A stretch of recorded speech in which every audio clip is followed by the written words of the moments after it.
Buenos días, bienvenidos a las entrevistas en Religión Digital. Hoy nos acompaña Feliciano Montero. Feliciano, buenos días. Buenos días. Es uno de los compiladores de esta obra que vamos a presentar, que trata un tema controvertido, polémico y poco conocido. Sí. El libro se llama Otra Iglesia, clero disidente durante la Segunda República y la Guerra Civil, y que lo edita Trea, que es una editorial asturiana, me has dicho antes, ¿no? Sí. Muy buenos días, lo primero, que buenos no días. Hablar. Buenos días. Otra Iglesia, ¿por qué hablamos de otra iglesia?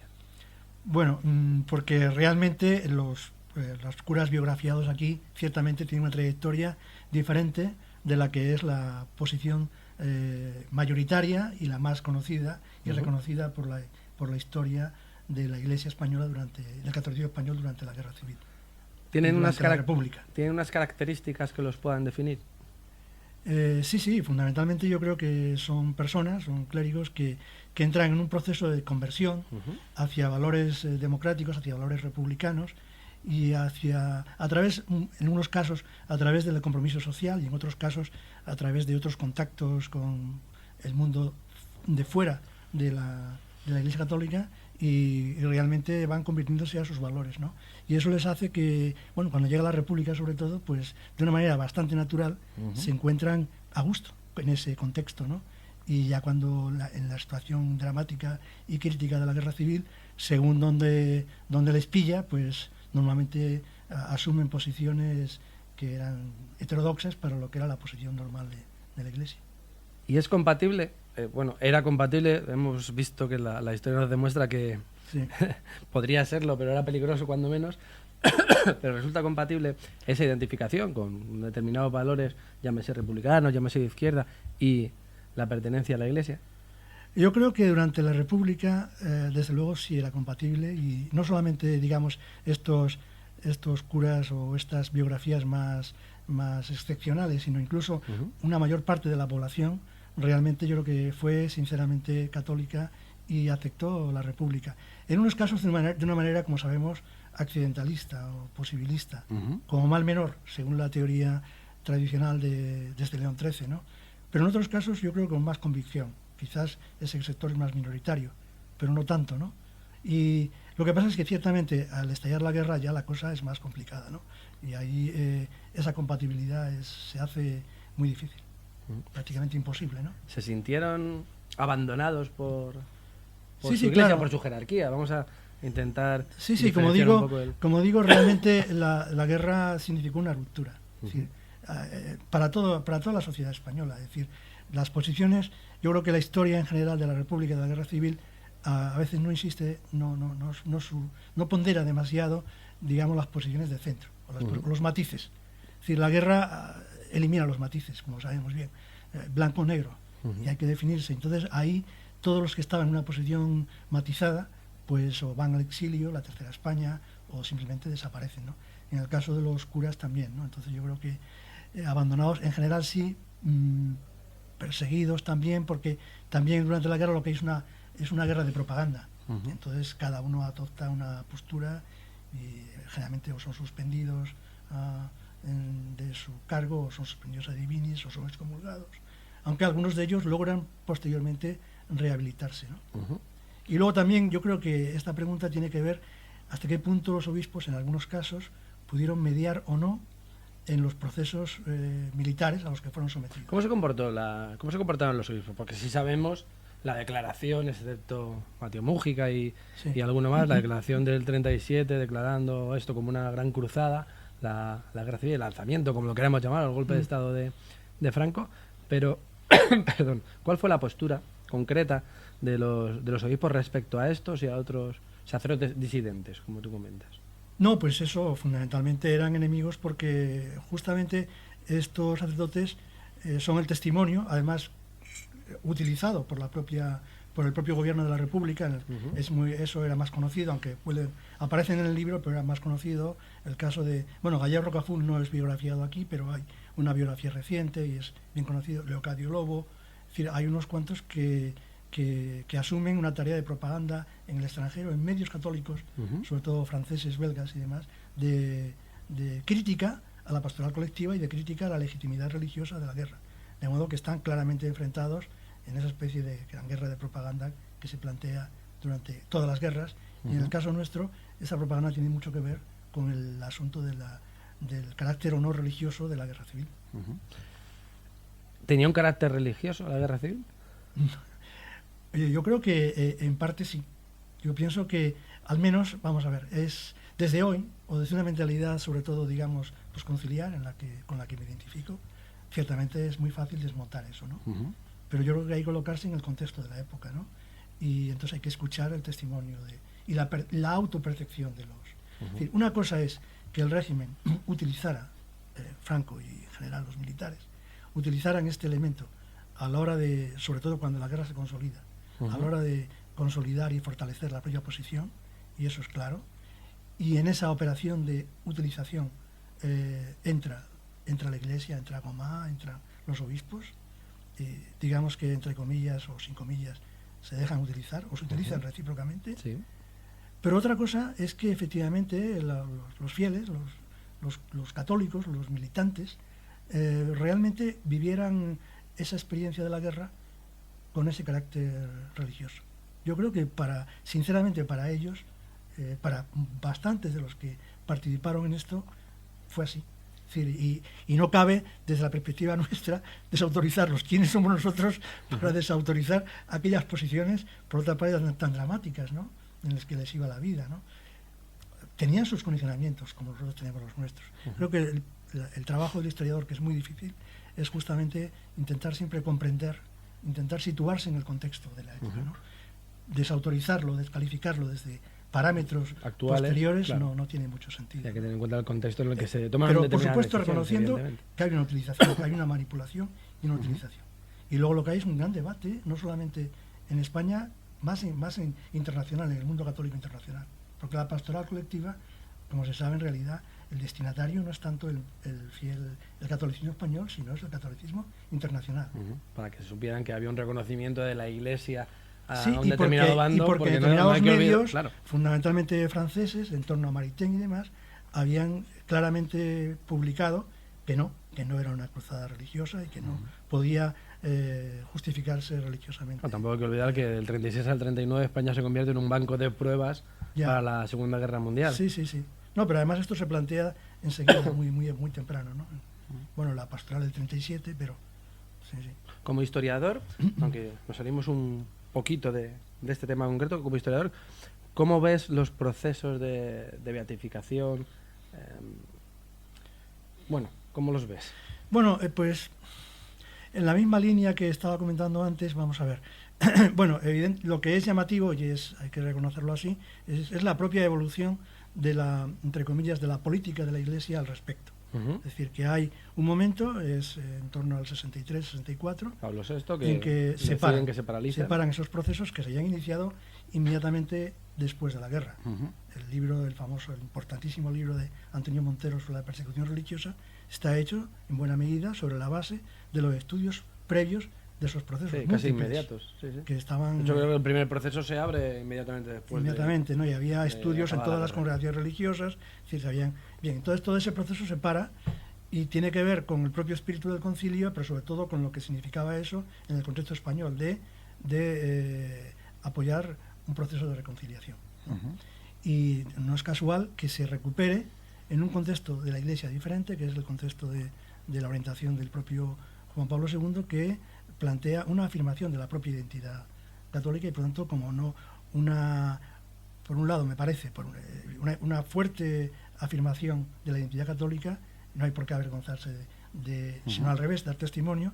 También creo que es en el contexto de que el Papa plantea una canonización de mucha gente, de gente incluso anónima, de santos laicos, etcétera, ¿no? Eso por un lado. Y por otro lado, la transición ya se ha consolidado y ya no hay ese problema. Es decir, se puede replantear el tema en otra perspectiva. Yo creo que ese es el contexto en el que se replantea. Que lógicamente es percibido por la oposición tradicional a la Iglesia y por la oposición socialista y sobre todo comunista, etcétera, de Izquierda Unida y de otros grupos, como una vuelta al tiempo de la guerra. Yo creo que no es así. Yo creo que no es así y que habría que ver, volvemos a lo mismo, la utilización. Pero los propios procesos de canonización, por lo que yo he visto en algunos, en algunos casos, intentan distinguir, deslindar lo que es el proceso en sí de reconocimiento de la fe de esos mártires o de esos, de esos sufrientes víctimas de la guerra, de lo que sería reivindicar o sea, plantear o poner en cuestión la reconciliación y poner en cuestión los valores nuevos de... Sí, lo que sí parece, ¿no? Es que... Y luego está también el tema del perdón, yo creo, claro, ¿no? Porque siempre se ha dicho que una de las cosas que la izquierda y en general la oposición más o menos anticlerical o la oposición laica ha criticado a la Iglesia es que no haya pedido perdón. Yo siempre pienso que sí que hubo una petición de perdón muy temprana y que tiene que ver con el proceso de pretransición, que es la Asamblea Conjunta. Y eso, aunque no fuera aprobado finalmente con conclusión, pero tuvo una mayoría. Es un documento del que casi no se habla y casi no conoce nuestra generación. Un documento que no llegó a aprobarse, como bien dices, pero no porque no tuviera mayoría, sino porque era necesaria una mayoría de... La mayoría era amplísima, ¿no? Y además esa Iglesia de la última década, sobre todo el último quinquenio del franquismo, funcionó en claves de reconciliación y por tanto en claves de revisión de lo que había hecho y de petición de perdón. Y una Iglesia que en buena medida tiene mucho que ver con la transición que... Y luego también está la otra cosa, aunque puede ser más impopular o más no sé, decirlo, que es que por la otra parte tampoco se ha producido claramente un perdón. Es decir, el perdón tendría que ser recíproco, yo creo, y ninguna de las dos partes propiamente lo ha hecho, ¿no? Solo una duda, y teniendo en cuenta que yo también he tenido oportunidad de estudiar y de escribir sobre mártires y demás, si bien es cierto que los mártires lo son, no por una cuestión política, sino por haber sido asesinados por odio a la fe, también es cierto que no hay procesos de martirio en el mal llamado, si creemos esto que he comentado antes, otro bando. O sea, no hay curas republicanos, o en el caso vasco, hemos comentado antes, que no estuvieran, no asesinados por los comunistas, vamos a hablar así como niños de 3 años, que hayan sido iniciados procesos de beatificación. Porque, no hay mártires en el otro bando, no hay mártires entre los curas que no fueron asesinados por los republicanos. Volvemos a lo de antes. En el contexto de la época, nuestros biografiados ciertamente eran heterodoxos, eran marginales. Representaban justo lo contrario de lo que era... Sí, tenían una identidad política. Sí. Pero del otro bando en unos casos más que en otros, pero sí, en general sí, por supuesto. Y en general, tanto de nuestros curas, digamos, disidentes, heterodoxos, como queramos, podemos llamarlos de varias maneras, o en el caso de tantos otros militantes de izquierdas que no cometieron actos de violencia, incluso que cometieron actos heroicos por salvar a personas de derechas, etcétera.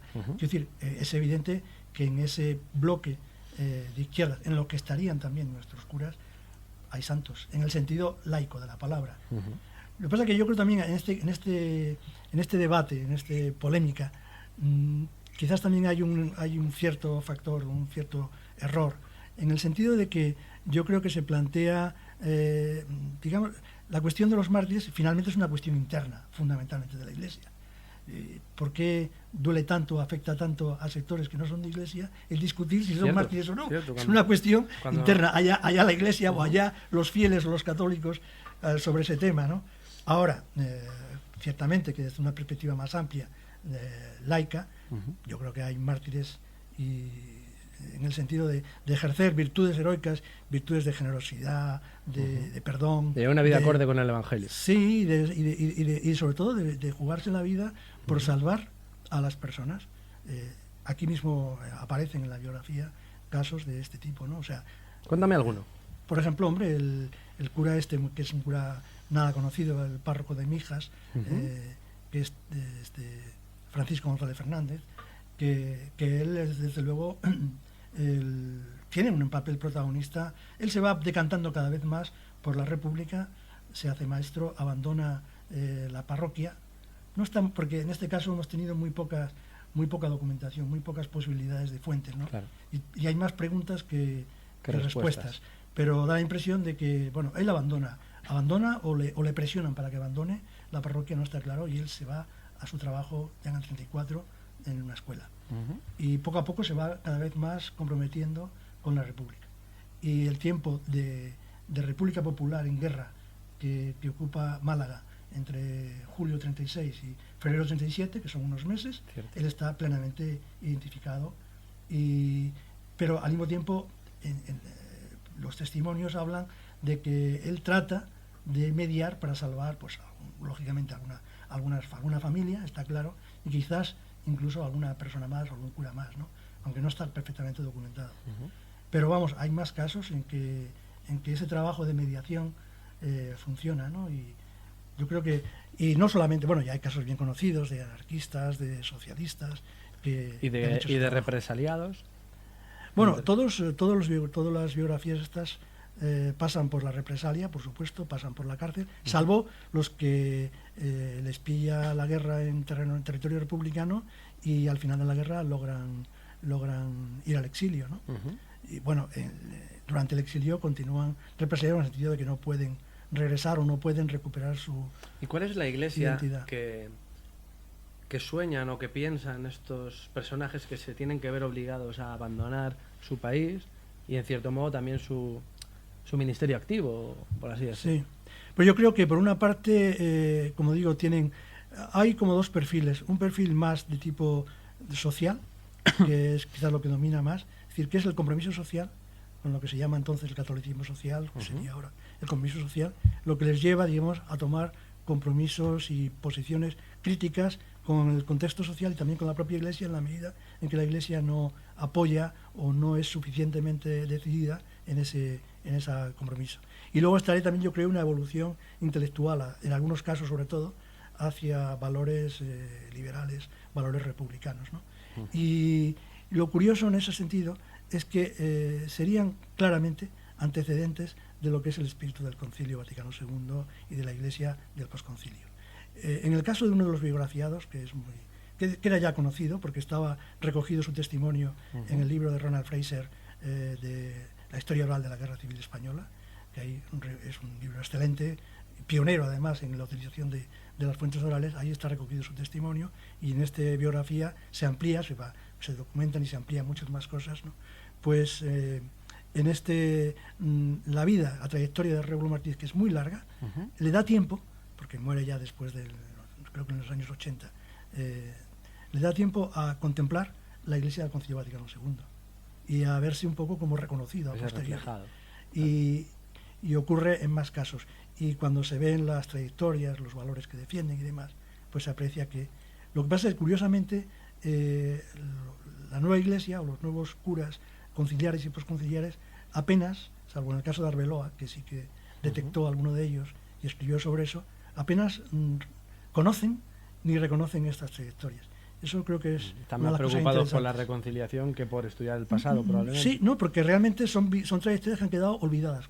En general, salvo algunos muy destacados que jugaron un papel protagonista durante la guerra como propagandistas de la guerra y demás, pero incluso ellos, pero han quedado muy olvidados. Y entonces, por eso no fueron reivindicados, salvo el colectivo de los curas vascos, que eso sí, tenían tanto en el exilio como en el interior, tenían un peso y ellos nunca perdieron la memoria de lo que habían sido durante la guerra, la República y demás, y también catalanes. O sea, ellos sí tenían... Pero el resto de los curas sueltos de los que hemos biografiado aquí no eran desconocidos y no fueron reivindicados en el tiempo del concilio, del posconcilio y demás como antecedentes. Cuando uno, al leer las cosas, se da cuenta de que efectivamente son es esa pata coja que nos falta para el banco. ¿Cómo vivieron estos biografiados? Si se ha dado, o si tenéis información sobre ello. Claro, hay un momento en la República donde sí es cierto que hay una, no sé si llamarlo persecución, hay un cierto atosigamiento a las órdenes religiosas, hay quema de iglesias, está la supresión de la Compañía de Jesús, hay muertos antes de que comience la guerra civil, algunos beatificados, incluso algunos canonizados, muertos en el 34, en la Revolución de Asturias y demás. ¿Cómo ve un cura afín a los principios de la República que en nombre de esos la violencia anticlerical antes de una guerra civil, que no digo que sea atendible, pero forma parte de otro contexto de armas, se den esta quema de iglesias, asesinato de sacerdotes? No, la pregunta sobre todo me parece muy interesante y muy pertinente, sobre todo para el tiempo de la guerra, puesto que la violencia antes de la guerra, bueno, hay en el 34 y luego hay en la época del Frente Popular. ciertamente en esa época ya es importante, pero nada comparable a lo que es la violencia que se desata en el verano del 36. Sí, sobre todo el verano y el otoño del 36. Y ahí la pregunta, desde luego, es, algunos de los autores nos la hemos hecho, pero yo creo que no está suficientemente planteado o estudiado. En las conclusiones hay también una referencia a ello, del que escribe las conclusiones. Yo creo que, en general, como ocurre en el discurso republicano, hay una justificación. Es decir, casi nos lo hemos merecido, la Iglesia se lo merece. En la línea de una posición autocrítica que estaba antes de la guerra en el sectores del catolicismo social más combativo, más comprometido, tipo Arbolella, etcétera, el propio Gallego Rocafull, en vísperas de la guerra, en la primavera del 36, tiene un seminario en Madrid con un grupo selecto de curas, un círculo de estudios, pero solamente para curas, para conciliares, en la primavera del 36, o sea, en vísperas. Pero bueno, la guerra estalla sin saber que va a estallar. Sí. Es decir, tendríamos a pensar que las cosas ocurren. No. Nadie tal día, a tal hora vamos a empezar la guerra. Nadie pensaba que iba a haber una guerra, y sobre todo una guerra del calibre que hubo, ¿no? Entonces, en ese contexto previo, este grupo de sacerdotes coordinados por Gallego Rocafull reflexionan sobre lo que se llamaba entonces las razones de la apostasía de las masas. Y entonces hacen una autocrítica muy fuerte, en la misma línea que hacía Arbolella, Gafo, etcétera, todo el catolicismo social, de que hay una responsabilidad de la Iglesia en el desafecto, en la desafección, incluso en la violencia popular anticlerical. Y entonces, en esa clave, creo que se entiende o se justifica en parte, aunque también hay que tener en cuenta que durante la guerra las noticias sobre lo que está ocurriendo no son inmediatas, son confusas, o llegan tarde. Entonces, o no se sabe exactamente el calibre de esa situación. Y en todo caso, quizás las posiciones son diferentes. No solamente en los curas, también se puede hablar de la propia sociedad. Por ejemplo, Osorio Gallardo, que es un republicano católico, pues es un defensor total de la República y justifica totalmente, y no le preocupa, la justifica, la entiende, la violencia anticlerical. Y en cambio otros de esa misma tendencia pues la critican. O sea que hay, pero no está excesivamente estudiado, y es un tema bien interesante, ¿no? Que habrá que intentar tocar en otros momentos. En otros estudios. Feliciano, no es un libro tuyo, es un libro que compilas, que forma parte de un grupo de estudiantes, de estudiosos. Sí. Háblanos un poquito de... Sí, fundamentalmente, o sea, yo aquí digamos que he animado, he coordinado, le he dado una cobertura académica desde mi posición de profesor en la universidad y también de coordinador de un proyecto de investigación que llevamos ya algún tiempo sobre catolicismo, sobre el conflicto catolicismo-laicismo en la España del siglo XX, ¿no? Y en ese contexto este tema es muy interesante porque en las biografías de estas personas se cruza y se puede apreciar perfectamente ese conflicto. Ellos, digamos, sufren yo creo que en general, o experimentan, mejor dicho, una conversión hacia la laicidad, una laicidad que es compatible con la identidad católica, ¿no? Y en ese sentido están en el cruce, sobre todo en el tiempo de la República. El tiempo de la guerra también, pero es una situación dramática, ¿no? Bueno, entonces aquí, sobre todo, yo quisiera destacar una persona o dos, Marisa Tezanos, que ella lleva tiempo haciendo una tesis que ya está a punto de acabar, sobre los clérigos republicanos en el Parlamento de la República, la Constitución. Y ella hace tiempo, junto con Luis Gutiérrez, que trabajaron sobre López Dóriga y demás, ¿no? Y Marisa Tezanos a partir de ahí tiene una base de datos muy amplia sobre este tipo de curas, ¿no?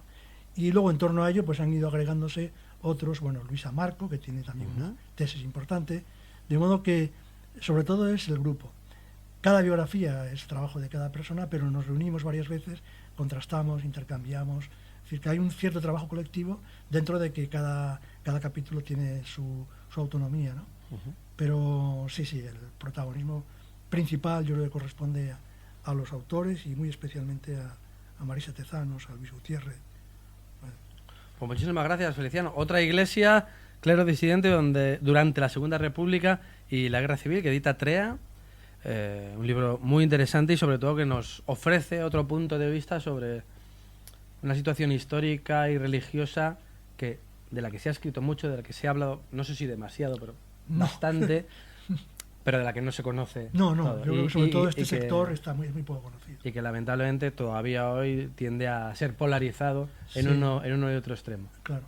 Y en ese sentido, pues os agradecemos otra visión y otros ejemplos más abiertos para intentar entender en su globalidad. El pluralismo de situaciones. El pluralismo de situaciones. Muchísimas gracias, Feliciano. Muchas gracias a ti. Y a ustedes, pues les esperamos en nuevas ediciones de las entrevistas en Religión Digital. Muy buenos días.